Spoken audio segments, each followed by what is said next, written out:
Bienvenue sur Calais dans la roue. On se retrouve aujourd'hui pour la preview de la première classique flandrienne du calendrier.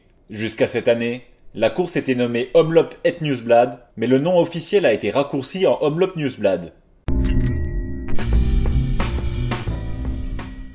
Sur l'édition 2024, Jan Tratnik remportait son plus grand succès en battant dans un sprint à deux Nils Politt. Le Slovène avait profité du surnombre des Visma pour partir en facteur à 9 km du but, seulement suivi par l'Allemand.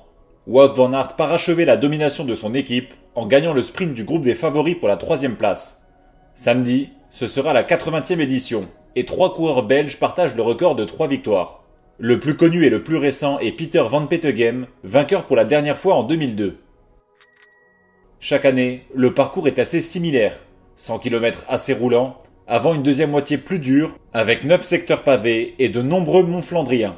La course se décante généralement dans l'enchaînement Mur de Gramont-Bosberg à moins de 20 km de l'arrivée.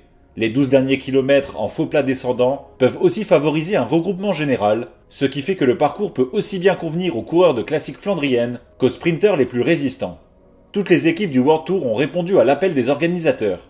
Les 5 meilleures pro teams sont présentes, c'est-à-dire Lotto, Israel Premier Tech, UnoX, Tudor et Q36.5. Elles sont accompagnées par Unibet Tietema Rockets et le team Flanders Baloise. Historiquement, la course est stratégique et assez difficile à prédire, et de nombreux outsiders y ont levé les bras. En l'absence de Mathieu Van Der Poel, Wout van Aert, vainqueur en 2022, et Jasper Philipsen seront les coureurs les plus surveillés au départ. La Visma, qui a gagné les 3 dernières éditions avec 3 coureurs différents, alignera à nouveau une grosse équipe, avec notamment Matteo Jorgensen. Des punchers comme Jonathan Narvaez et Tom Pidcock auront aussi une carte à jouer. Les sprinters qui passent bien les bosses, comme Arnaud Delis, Jordi Meeus ou Binyam Girmay, auront de bonnes chances de s'imposer si c'est un peloton réduit qui se présente pour la gagne à Ninove. Des équipes avec des gros collectifs mais sans vraie tête d'affiche, comme Lidl Trek ou IF, pourraient profiter d'un éventuel surnombre dans le final pour décrocher le gros lot.